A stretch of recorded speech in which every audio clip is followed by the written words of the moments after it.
आज के इस वीडियो में हम बात करेंगे गोल्ड के बारे में। आने वाले दिनों में गोल्ड का प्राइस है जो यहाँ से बुलिश देखने को मिलेगा या प्राइस यहाँ से बेरिश हो सकती है। ठीक है, ये हमारे की फ्रैक्टल जोन है। तो जानेंगे इस वीडियो में। और इस वीडियो में मैं डिस्कस करूँगा यूएस के मैक्रो इकोनॉमिक्स और अभी का जो फ़िलहाल जियोपॉलिटिकल टेंशन बढ़ता जा रहा है यूएस ईरान के बीच में। और बात करेंगे हम एट द एंड टेक्निकल्स के बारे में। तो वीडियो काफ़ी इन्फॉर्मेटिव होने वाला है। आई वुड सजेस्ट आप वीडियो को एंड तक देखें। ठीक है, आपको काफ़ी कुछ सीखने को मिले आई होप। एंड चलिए वीडियो को स्टार्ट करते हैं। तो हमारे पास कुछ की फैक्टर्स है। तो सबसे पहले मैं बात करूंगा यूएसए और ईरान के बीच में जो वॉर टेंशन चल रहा है।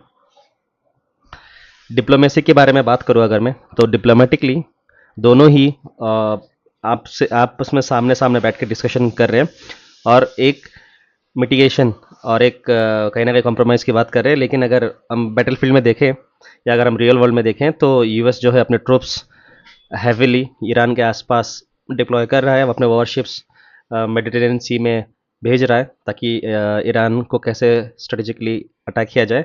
ईरान भी इस अटैक के लिए फुल्ली प्रिपेयर्ड है। तो अगर इन दोनों में वार होती है आगे, इन आई डोंट नो इस वीकेंड और अब आगे हफ्ते में जाकर कहीं वार होती है, तो सिर्फ यूएस के साथ यूएस अकेला नहीं है, इसराइल भी खड़ा है। ठीक है, और ईरान भी अकेला नहीं है, उसके साथ रशिया है। ठीक है, एंड उसके साथ चाइना भी है। ऑलराइट, तो ये वॉर सिर्फ दो कंट्रीज के बीच में वॉर नहीं होगा, ये पूरा एक मिडिल ईस्ट प्लस वेस्ट को लेके कंप्लीट एक केओस बन जाएगा।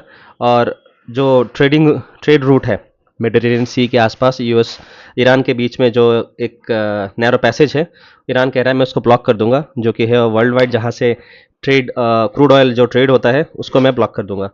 एंड ईरान खुली धमकी दे रहा है, वो कोई नेगोशिएशन के मूड में नहीं है। और ईरान के बैक टू बैक जो गवर्नमेंट ऑफिशियल्स है वो ये कह रहे हैं स्टेटमेंट कि ईरान वॉर नहीं चाहता है, लेकिन अगर वॉर होता है तो ईरान फुल्ली प्रिपेयर है रिटेलिएट करने को। तो ये तो यूएस ईरान का टेंशन जो है ये गोल्ड के लिए बहुत ही अच्छा है। इन सेंस गोल्ड जो है एक सेफ हेवन की तरह ट्रीट करेगा और गोल्ड का जो प्राइस है हमें बुलिश देखने को मिलेगा। ऑलराइट, तो ये जो है ग्लोबल स्टॉक्स के लिए, मैं ग्लोबल स्टॉक्स की बात करूं, ग्लोबल स्टॉक्स के लिए ये एक अच्छी बात नहीं है, खासकर यूएस स्टॉक्स के बारे में खासकर। ऑलराइट, तो जो S&P 500 यूएस 30 हमें देखने को मिलेगा, वो हो सकता है कि प्राइसेस वहाँ से बेरिश होना स्टार्ट हो जाए। साथ ही साथ BTC and other crypto currencies जो भी है उसके लिए भी ये कोई अच्छा इंडिकेशन नहीं है, वहाँ पे हमें ड्रॉप देखने को मिल सकता है। अगेन हाँ, one more thing, gold and oil, अगर मैं ऑयल की बात करूँ तो साथ ही साथ ऑयल के प्राइसेस भी हमारे वॉर के टाइम पे बुलिश देखने को मिलते हैं। ठीक है, कमोडिटीज़ के लिए एक अच्छी बात नहीं है, ऑयल कह लो गोल्ड कह लो, मैं अगर सिल्वर को भी ऐड कर लूँ, ठीक है, ये सारी चीज़ें कमोडिटीज़ के लिए एक अच्छी इंडिकेशन नहीं है। ऑन द अदर हैंड ये ग्लोबल स्टॉक्स और मैं इंडियन स्टॉक्स को भी ऐड कर सकता हूँ इस पर, and B crypto currencies and market के लिए ये बिल्कुल भी अच्छी खबर नहीं है। तो ये इन दोनों के लिए बेरिश है, बाकी कमोडिटीज़ के लिए बुलिश इंडिकेशन है। तो दूसरा जो की पॉइंट है मैं रखना चाहता हूँ यहाँ पे, फ्राइडे को जो हमें देखने को मिला है कि यूएस का जो सुप्रीम कोर्ट है, ओके, यूएस का सुप्रीम कोर्ट ने ट्रम्प को कहा है कि भैया जो आपने टैरिफ टैरिफ टैरिफ जो गेम खेला है उससे आपने 1.33 बिलियन डॉलर्स जो आपने इकट्ठा किए हैं वो भैया वापस करो। ठीक है, तो इस बात से ट्रम्प बिल्कुल सहमत नहीं है। उन्होंने कहा है कि अगर मुझे जो पैसे मैंने इकट्ठा किए हैं टैरिफ से, अगर मुझे 5 साल तक भी सुप्रीम कोर्ट से लड़ना पड़े तो ये सारे पैसे मैं यूज़ करूँगा और सुप्रीम कोर्ट से लड़ूंगा। ओके, मैं बट ये पैसा वापस नहीं कर रहा हूँ। और उन्होंने कहा है कि अगर आप ये पैसा वापस लेना चाहते हो तो एज ए यूएस प्रेसिडेंट मेरे पास काफ़ी सारे पावर्स अथॉरिटीज़ है, जिससे मैं one of the other way जो है टैरिफ वापस इम्पोज कर सकता हूँ। तो ट्रंप ने क्या किया, यूएस में सेक्शन 122 के अंदर एक ट्रेड एक्ट 1974 है, तो उनके तहत उसके तहत उन्होंने क्या किया फ्राइडे को ही कि जो ग्लोबल है, ग्लोबली ऑल कंट्रीज पे उन्होंने, ठीक है, ऑल कंट्रीज पे उन्होंने 10% का टैरिफ इम्पोज कर दिया था। एडिशनल 10% टैरिफ, जो टैरिफ एग्जिस्टिंग दे रहे जो जो कंट्रीज पे इम्पोज है, उन्होंने 10% टैरिफ और लगा दिया।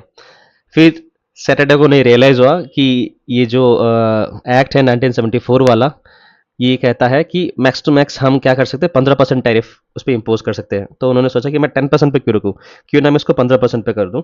तो उन्होंने क्या किया, लेटर ऑन सैटरडे को इस ट्रेड टैरिफ को 15% कर दिया रादर देन 10%। ओके, अभी ऑन इफेक्टिव फ्रॉम ट्यूसडे क्या होने वाला है कि ग्लोबली ऑल कंट्रीज, सारे कंट्रीज पे 15% जो है हमें टैक्स देखने को मिलेगा। तो ये जो चीज़ उन्होंने कहा है, ये उन्होंने कहा है सैटरडे को, ठीक है, ये 15% वाला सीन। तो ये एक मार्केट में एक और अनसर्टेनिटी ऐड कर रही है। एक सर्टेन अनसर्टेनिटी ये वॉर की है, एक अनसर्टेनिटी ये ग्लोबल टैरिफ की है। तो ये जो दोनों आप सिचुएशन देख रहे हैं, ये गोल्ड के लिए कोई खास एक अच्छी इंडिकेशन है नहीं। अच्छी इन द सेंस मतलब कोई बेरिश साइड में इंडिकेशन नहीं है। ये सारा चीज़ एक ही मुझे जो है कंक्लूजन दे रहा है कि गोल्ड जो है आने वाले दिनों में प्राइसेस जो है बहुत अपसाइड की तरफ सर्ज कर सकते हैं। ऑलराइट, गोल्ड बुलिश है। तो क्या टारगेट्स हो सकते हैं क्या नहीं, वो हम आगे टेक्निकल में डिस्कस करेंगे। तो ये तो हो गया सारा बुलिश साइड का सिनेरियो, ठीक है। बात करते हैं यूएस के मैक्रो इकोनॉमिक्स के बारे में। फ्राइडे को हमें जो लीडिंग इंडिकेटर है सीपीआई का, ओके, हमें उसका डाटा देखने को आया है कि भैया अभी भी यूएस में इन्फ्लेशन अपटिक है, ठीक है, इन्फ्लेशन अभी भी बढ़ा हुआ है। ऑलराइट, इन्फ्लेशन बढ़ा हुआ है। अब जीडीपी कह लो, जीडीपी जो है अभी जीडीपी में वीकनेस है। ऑलराइट, जो जॉब मार्केट है, हमें एनएफपी का रिपोर्ट जो है वो देखने को मिला है, जॉब मार्केट अभी भी रेजिलियंट है। जॉब मार्केट्स में काफ़ी जॉब्स ऐड हुई हैं, ठीक है। तो हमारा last week, I don't remember कौन सा डे था एग्जैक्टली, आई गेस वेडनेसडे को एफओएमसी का प्रेस कॉन्फ्रेंस था, ठीक है, एफओएमसी का प्रेस कॉन्फ्रेंस था। तो मेंबर्स ने क्लियरली ये चीज़ उन्होंने हमारे सामने रखा है कि इन्फ्लेशन जो है हमें अभी तक जो मैंडेट है फेड का 2% वाला जो मैंडेट है वहाँ तक अभी हमें देखने को नहीं मिला है। तो होपफुली अगर वहाँ तक हमें जल्द से जल्द देखने को नहीं मिलता है और एक job market resilient job market, अगर जॉब मार्केट इतना ही स्ट्रांग रहा तो जो कंज्यूमर स्पेंडिंग है वो आहिस्ता आहिस्ता और बढ़ता जाएगा, ठीक है, एट द एंड। और ये जो सारा टैरिफ वाला सीन चल रहा है अभी, उससे यूएस में इन्फ्लेशन और भी बढ़ सकता है। तो हो सकता है, तो एफएमसी वाले मेंबर्स ये कह रहे हैं हमें हो सकता है कि हमें जो है क्वांटिटेटिव टाइटनिंग करनी पड़े, क्यू टी करनी पड़े रादर देन क्यू ई। तो ये जो है ये एक हॉकिश स्टैंस है, फेड की तरफ से हमें बहुत हॉकिश स्टैंस देखने को मिला है कि वो भैया रेट कट के मूड में तो बिल्कुल नहीं है। वो कह रहे हैं कि हम रेट बढ़ा भी सकते हैं। ऑलराइट, तो ये जो मैक्रो इकोनॉमिक्स हमें सजेस्ट कर रहा है वो किसी भी साइड से, किसी भी एंगल से गोल्ड को बुलिश फेवर नहीं कर रहा है। तो मैक्रो इकोनॉमिक्स गोल्ड को बेरिश फेवर कर रहा है, ओके, ये बेरिश की तरफ फेवर कर रहा है। तो अभी ये दो चीज़ें, एक तरफ अगर मैं जियोपॉलिटिक्स देख लूँ, एक तरफ मैं अगर मैक्रो इकोनॉमिक्स देख लूँ, दोनों चीज़ें north pole south pole, okay, completely दो डायरेक्शन बायस हमें शेयर कर रहे हैं। तो मैं अगर फेवर देना चाहूँ तो मैं थोड़ी देर के लिए मैक्रो इकोनॉमिक्स को साइड में रखूंगा, क्योंकि जब वॉर वाला सिचुएशन होता है सेफ हेवन की तरफ बढ़ते हैं कि भैया अगर स्टॉक्स ट्रम्बल कर जाएगा तो हमारे पैसे पैसे जो है वो सेव होने चाहिए। तो वो लोग निकाल के वहाँ से गोल्ड में इन्वेस्ट करते हैं कि हमारा पैसा सेफ रहे।